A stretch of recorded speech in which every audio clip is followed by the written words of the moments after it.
শুরু করছি হুমায়ুন আহমেদ রচিত তিথির নীলনয়ন উপন্যাসটির দ্বিতীয় পর্ব। গল্প ভালো লাগলে আমাদের ইউটিউব চ্যানেলটি সাবস্ক্রাইব করে পাশে থাকবেন। ধন্যবাদ। তিথি প্লাস্টিকের একটি বাটিতে পানি এগিয়ে দিল। চারজনে ঝাঁপিয়ে পড়ল পানির বাটির উপর।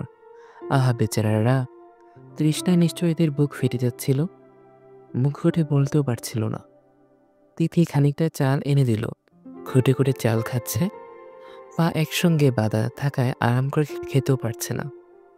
আহা বেচারারা, আহা! নিন, চা নিন। নুরুজ্জামান উঠে দাঁড়িয়ে চা এক কাপ হাতে নিল। ঘরে বিস্কিট নেই, এক স্লাইস রুটি মাখন লাগিয়ে এনেছি। চা খেয়ে একটা কাজ করে দেবেন? নুরুজ্জামান বিস্মিত হয়ে বলল, কি কাজ? মুরগিগুলোর পায়ে দড়ি বাঁধা। দড়ি খুলে দেবেন? কাজের লোকের একটা ঘর আছে রান্নাঘরের পাশে, ওইখান ছেড়ে রাখবো। সারাদিন বাঁধা ছিল, খুব মায়া লাগছে। নুরুজ্জামান বলল, জি আচ্ছা। তিথি একটু থেমে থেমে বলল, আপনি যখন দেশে ফিরে যাবেন তখন মুরগিগুলোর সঙ্গে নিয়ে যাবেন? গ্রামে নিয়ে ছেড়ে দেবেন, পারবেন না? জি পারবো। তিথি কৈফিয়ত দেবার ভঙ্গিতে বলল, ওরা ঘাড় ঘুরিয়ে ঘুরিয়ে আমাকে দেখছিল। পানি দিলাম, এত আগ্রহ করে পানি খাচ্ছিল, মায়া পড়ে গেছে। নুরুজ্জামান বিস্মিত হয়ে তাকিয়ে আছে। কি অদ্ভুত কথা বলছে এ মেয়ে! একটা মানুষকে একা একা খেতে দেওয়া যায় না, আবার নিতান্ত অপরিচিত একজন মানুষকে ভাত বেড়ে দিয়ে বসে থাকা যায় না। তিথি টেবিলে ভাত বাড়ছে। জাফর সাহেব জানিয়েছেন তিনি রাতে খাবেন না, এক গ্লাস লেবু শরবত খাবেন। ঘরে লেবু নেই, লেবু ছাড়া লেবু শরবত বানাতে হবে। তিথির ধারণা তার বাবা লেবু নেই কেন এ নিয়েও খানিকক্ষণ হইচই করবেন। তার নিজেরও খিদে লেগেছে। লোকটির খাওয়া শেষ হবার পরেই তার খাওয়ার প্রশ্ন আসে। সে কতক্ষণ ধরে খাবে কে জানে। গ্রামের মানুষ বেশি খায়, কিন্তু সে বেশি খাওয়াটা দ্রুত খায় না, ধীরে ধীরে খায়, তা জানা নেই। নুরুজ্জামান ইতিমধ্যে লুঙ্গি পরে মোটামুটি ঘরোয়া ভাব ধরে ফেলেছে। লুঙ্গি সাদা হলেও গায়ের গেঞ্জিটা গাঢ় নীল, চুলে তেল দেওয়ার মতো চকচক করছে। সে খুব সহজ ভঙ্গিতে টেবিলে খেতে বসলো। তিথির দিকে তাকিয়ে বলল, কাঁটা চামচটা দিয়ে খাওয়ার অভ্যাস নাই। তিথি বলল, আপনাকে কাঁটা চামচ দেওয়া হয়নি, হাত দিয়ে খাবেন। হাত ধোয়ার পানি? আসুন বেসিন দেখিয়ে দিই। বেসিনে হাত ধুয়ে নিন, হাত ধুয়ে খেতে শুরু করবেন। আমি বাবাকে এক গ্লাস শরবত পানি দিয়ে আসি। একা একা খেতে আপনার অসুবিধা হবে না তো? জি না, অসুবিধা কি? নুরুজ্জামান তিথির ভদ্রতায় আরেকবার মুগ্ধ হলো। জাফর সাহেব ভুরু কুচকে বললেন, লেবু শরবত দিতে বললাম, লেবু কোথায়? লেবু নেই বাবা। থাকবে না কেন? নিশ্চয় আছে, ভালো মতো খুঁজে দেখ। খুঁজে যদি লেবু পাওয়া যায় তোমাকে দেওয়া হবে না। রাতে লেবু খাওয়া ঠিক না, পেটে অ্যাসিডিটি হয়। তোমার এই বয়সে পেটে অ্যাসিডিটি হওয়া ঠিক না। পেটে গ্যাস হবে, সেই গ্যাস ফুলে চাপ দেবে, অক্সিজেন ফুসফুসে আসতে দেবে না, ফলে ব্রেনে অক্সিজেনের অভাব হবে, মাথা ঘুরতে থাকবে, একসময় দেখা যাবে পালস পাওয়া যাচ্ছে না। জাফর সাহেব অবাক হয়ে মেয়ের দিকে তাকিয়ে রইলেন। আমার কথা তোমার বিশ্বাস হচ্ছে না বাবা? হচ্ছে। তাহলে এভাবে তাকিয়ে আছো কেন? শরবত খাও। তিনি এক চুমুকে গ্লাস শেষ করলেন। তিথিকে গ্লাস ফিরিয়ে দিতে দিতে বললেন, গাধাটা খেয়েছে? খেতে বসেছে। তুই খেয়েছিস? না, ওনার খাওয়া হলেই খেতে বসবো। অবশ্যই খিদে মরে গেছে, খেতেও ইচ্ছে করছে না। একা একা খেতে ভালো লাগে না। তুই খেতে বসার সময় আমাকে ডাকবি, আমি বসবো তোর সঙ্গে। আমার সঙ্গে তোমার বসতে হবে না, তোমার ঘুম পেয়েছে, তুমি ঘুমিয়ে পড়ো। নুরুজ্জামান হাত গুটিয়ে বসে আছে, এখনো খেতে শুরু করেনি। তিথি অবাক হয়ে বলল, খাচ্ছেন না কেন? নিমক নাই, নিমকের জন্য বসে আছে। তিথি রান্নাঘর থেকে লবণের বাটি এনে দিল। লবণকে নিমক বলার অর্থ তার কাছে পরিষ্কার হচ্ছে না। পাতে খাবার লবণকে সম্মান দেখিয়ে নিমক বলা হয় কি? অনেকে যেমন দই বলে না, বলে দধি। বড় সাইজের রুই মাছকে রুই বলে না, বলে রোহিত মাছ। তিথি টেবিলে অন্য প্রান্তে বসেছে। নুরুজ্জামানের নিমক খাওয়া বেশ আগ্রহ নিয়ে দেখছে। খানিকটা লবণ প্লেটের এক কোণে নিল, খানিকটা নিল তর্জনের মাথায়। সেই নিমক জিভে ছুঁয়ে চোখ বন্ধ করে বিড়বিড় করে কি যেন বলল। কোনো দোয়া হবে। একজন মানুষকে সামনে চুপচাপ বসে থাকা যায় না। তিথি বলল, ঢাকায় কয়দিন থাকবেন? মিনিস্টার সাহেবের সঙ্গে সাক্ষাৎ করব, তারপর একটু অন্য কাজও আছে। আর কি কাজ? একটু ঘোরাফেরা করব। ঢাকায় আগেও দুবার এসেছি, ঘোরাফেরা করতে পারিনি। দেখা জিনিসের তো ঈশ্বরের কোনো অভাব নাই। এবার ভাবছি যতটা পারি দেখব। ডায়ানার একটা সন্তান হয়েছে, সেটাও দেখে যাব। আপনার কথা বলছিলাম না, কার সন্তান হয়েছে? ডায়ানার। ডায়ানাটা কে? চিড়িয়াখানার যে মেয়ে জলহস্তি আছে না, তার নাম ডায়ানা। খবরের কাগজে দেখেছি ডায়ানার একটি পুত্র সন্তান হয়েছে। আগে একটি কন্যা হয়েছিল।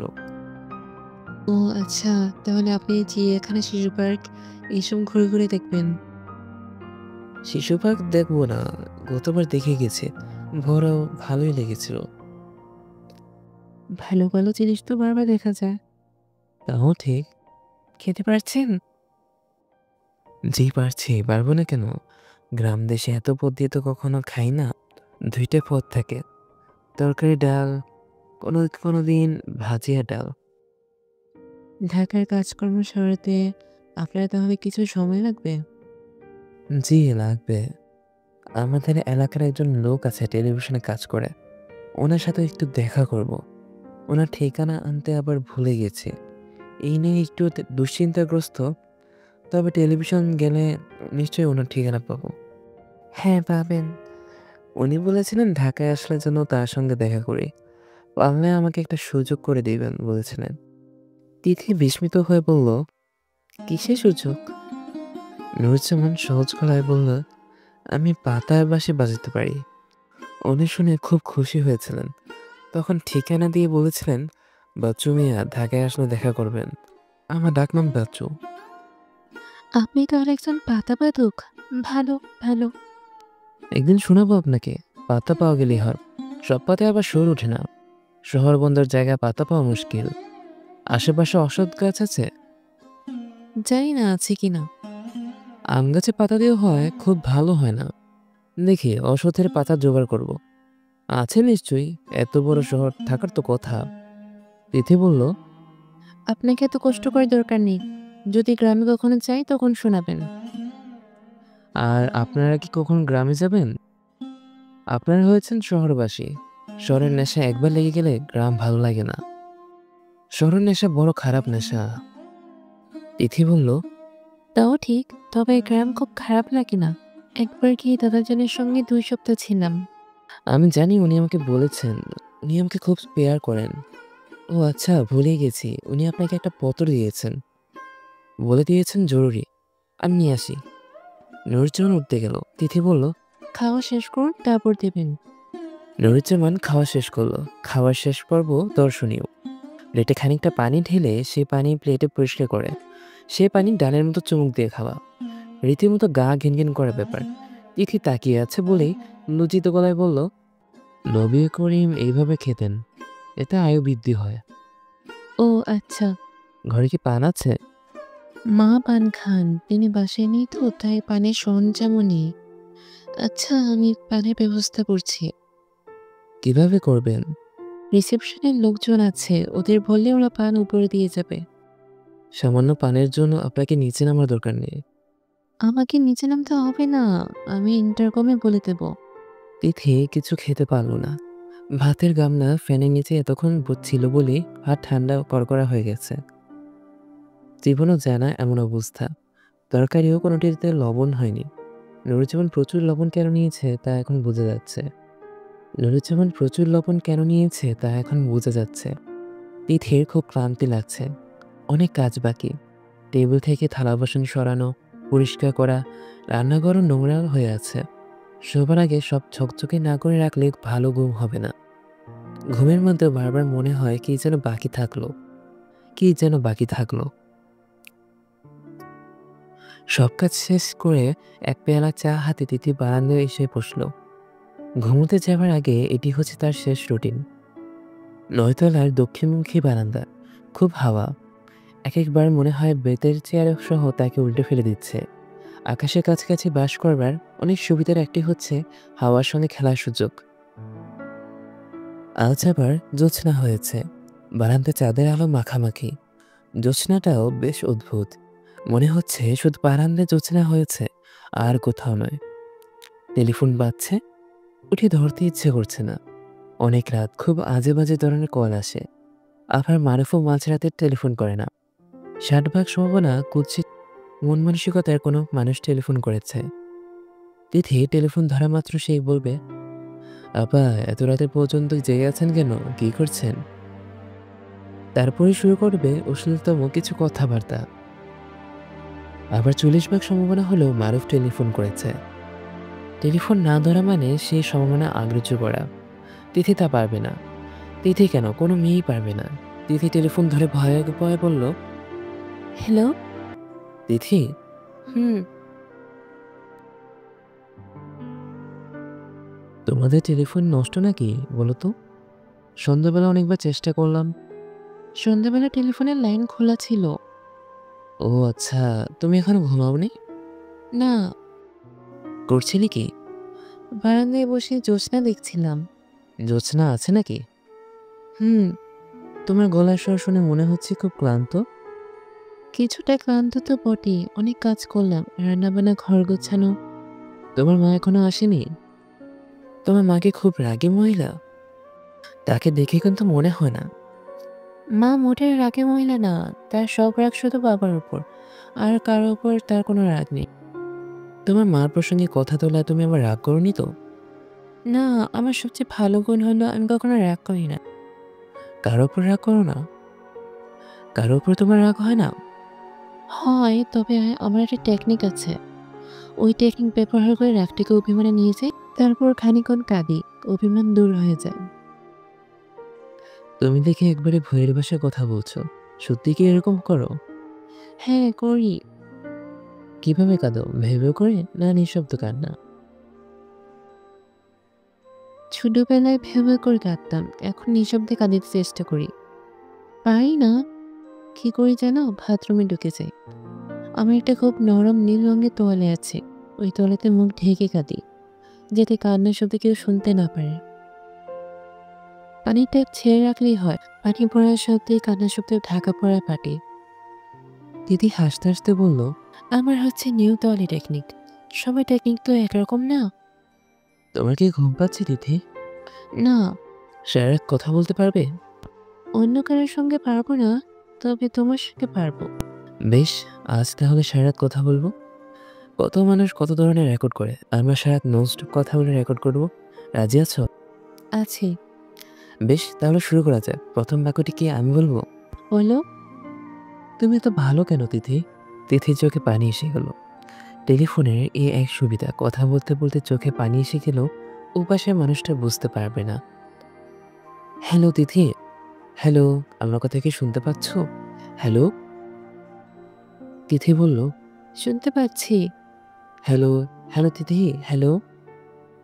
আমি তো তোমার কথা শুনতে পাচ্ছি, পরিষ্কার শুনতে পাচ্ছি। তিথি, তিথি। ওপাশ থেকে অনেকক্ষণ হ্যালো হ্যালো শোনা গেল। টেলিফোনের খটখট শব্দ হলো, তারপর পুরোপুরি নিঃশব্দ।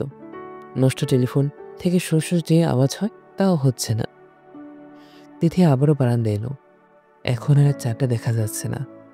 আর্কিটেক্ট বাড়ি ডিজাইন করার সময় পূর্ব পশ্চিম কত কিছু খেয়াল করেন। কোন দিকে রোদ আসবে, কোন দিকে আসবে না, সব তাদের নক্ষত্রপণ্যে। কিন্তু চাঁদের আলো সম্পর্কে তারা কিছু ভাবেন না কেন?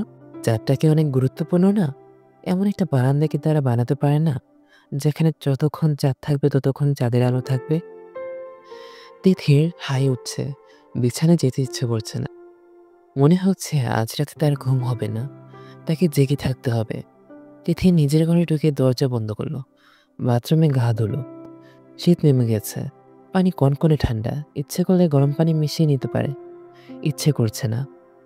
শরীরে এক ধরনের যন্ত্রণা হচ্ছে, এই যন্ত্রণা দূর করতে ঠান্ডা পানি লাগবে।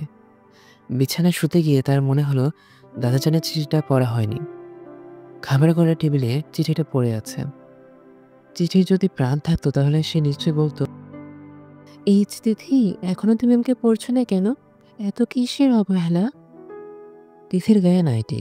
এমন একটা স্বচ্ছ পোশাকে কি খাবার ঘরে যাওয়া ঠিক হবে?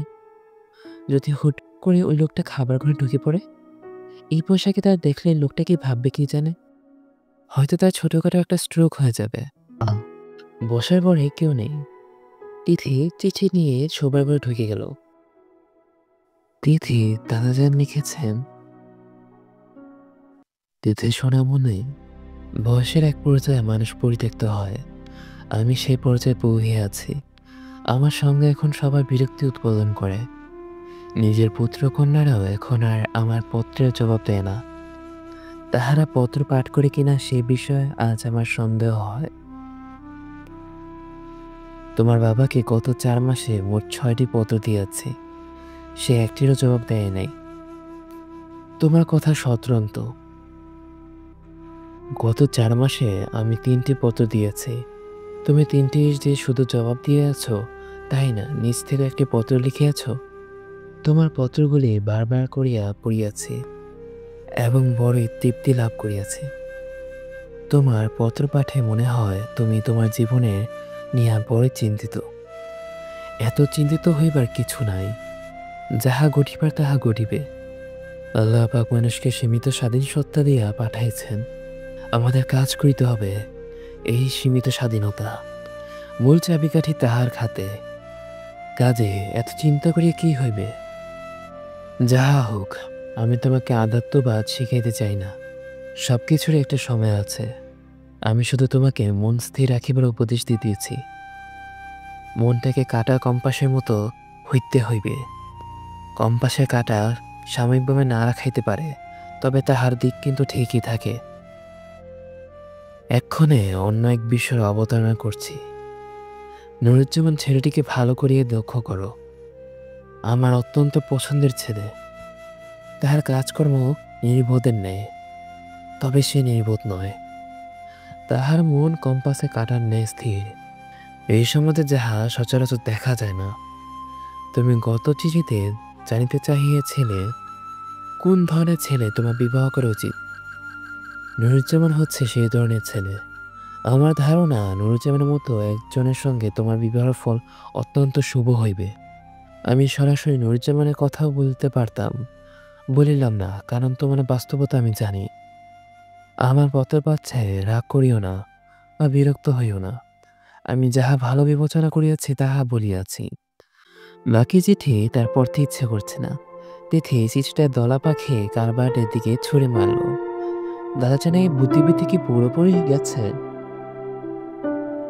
আপনাদের কাছে অডিও বইটি কিরকম লেগেছে অবশ্যই কমেন্ট করে জানাবেন এবং ভালো লাগলে একটি লাইক, সাবস্ক্রাইব করে পাশে থাকবেন। আপনারা যারা অন্য প্ল্যাটফর্ম থেকে আমাদের ভিডিওটি দেখেছেন, তাদের জন্য আমাদের ইউটিউব চ্যানেলটিতে আমন্ত্রণ রইল।